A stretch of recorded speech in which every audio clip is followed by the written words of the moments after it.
وہ شکل سے شریف گھر کی بیٹی لگ رہی تھی۔ میں پاس گیا، میرے قریب آ کر بولی، چلو گے صاحب؟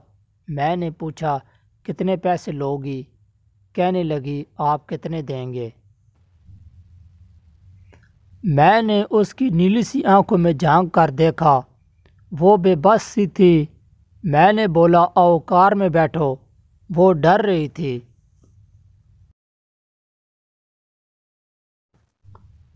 کہنے لگی، کتنے آدمی ہو؟ میں نے کہا، ڈرو نہیں، میں اکیلا ہی ہوں۔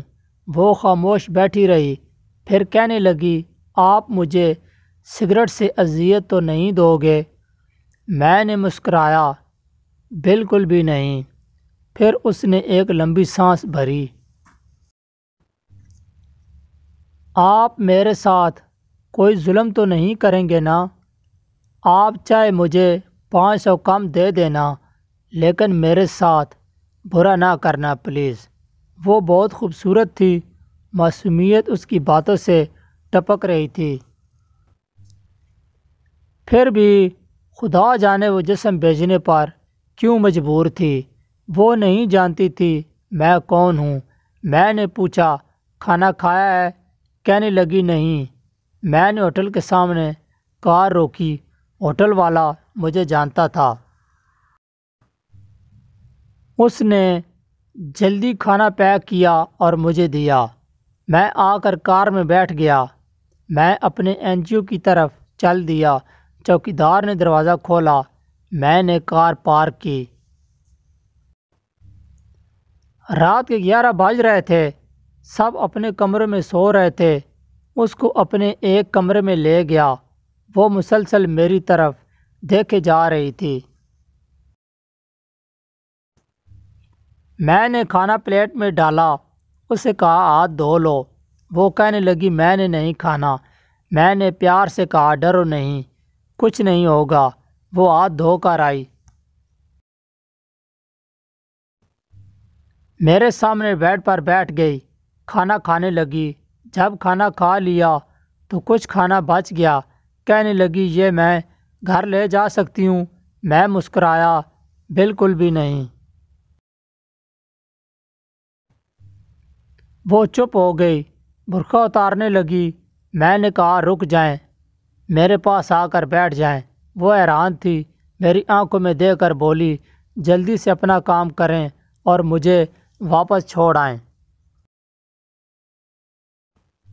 میں نے کہا، نہیں پوچھوں گا، کیوں کرتی ہو ایسا؟ کیوں بیچتی ہو جسم؟ بس اتنا کہوں گا، چھوڑ سکتی ہو کیا یہ سب؟ وہ میرے چہرے کی طرف دیکھنے لگی، آپ پاگل لگ رہے ہیں مجھے۔ میں نے اس کی آنکھوں میں دیکھا، ہاں پاگل ہی ہوں، مجھے سب پاگل ہی سمجھتے ہیں۔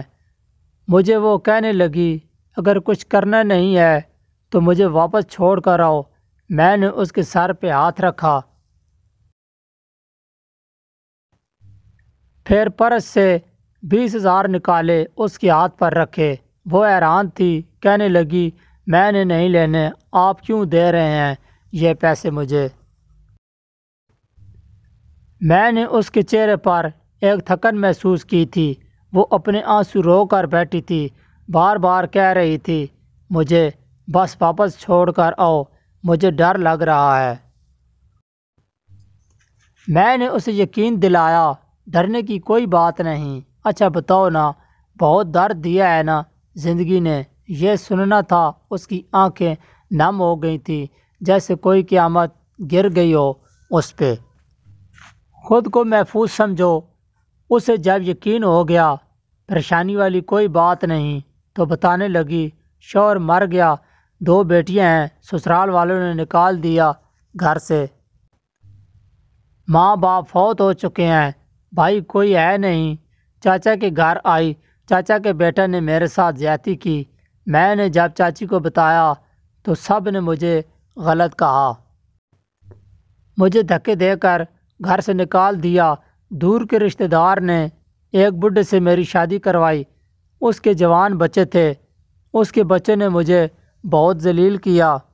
سڑک پر کھڑی تھی، ایک صاحب آئے اور کہنے لگے 1 گھنٹے کے 5,000 دوں گا۔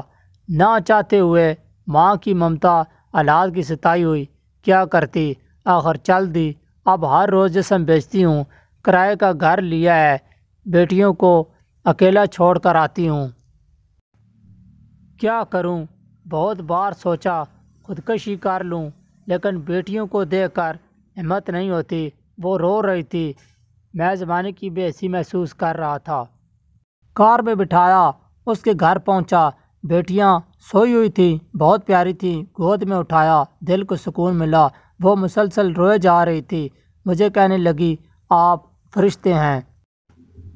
آپ کون ہیں؟ میں اسے اپنے NGO لے کر آیا۔ وہ دعائیں دینے لگی، جھولی اٹھا کر نہ جانے کتنی دعائیں دیتی رہی۔ میں نے اسے کہا، بیٹی جا کر سو جائیں۔ اپنے کمرے میں گیا، میرے سامنے سے وہ چہرہ گزرا جو ایک لڑکی اپنے شوہر سے جھگڑ رہی تھی، اسے کہہ رہی تھی، مجھے طلاق دو، تم کو میری قدر ہی نہیں۔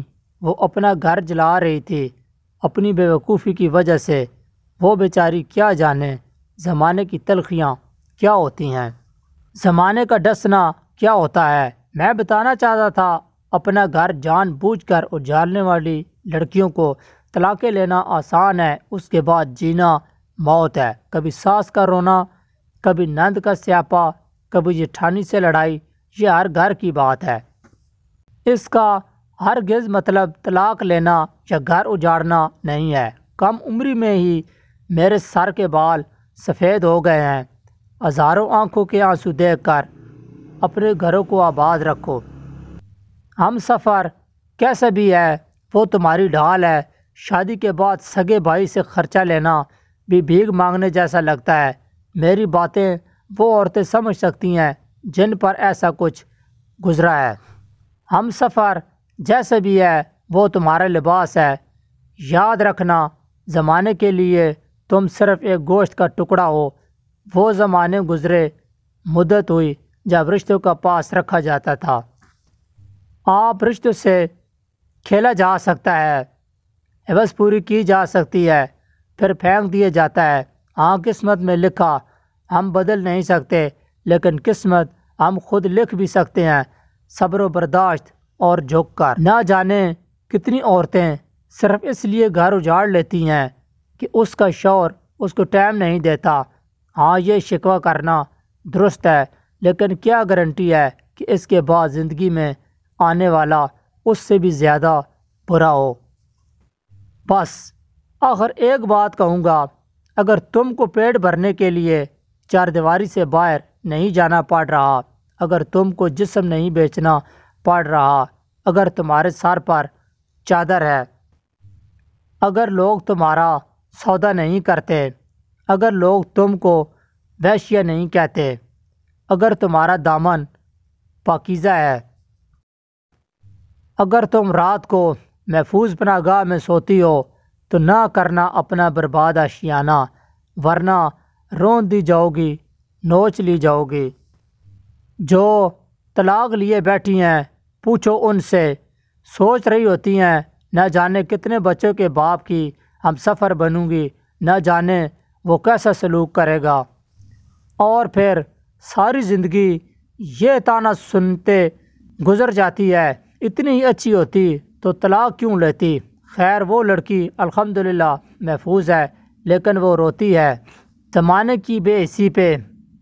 اور جانتے ہو، کسی عورت کی بربادی پر کہیں نہ کہیں مرد ہوتا ہے، محبت کر کے چھوڑنے والا دعوے دار ہو یا نکاح کر کے طلاق دینے والا بدبخت۔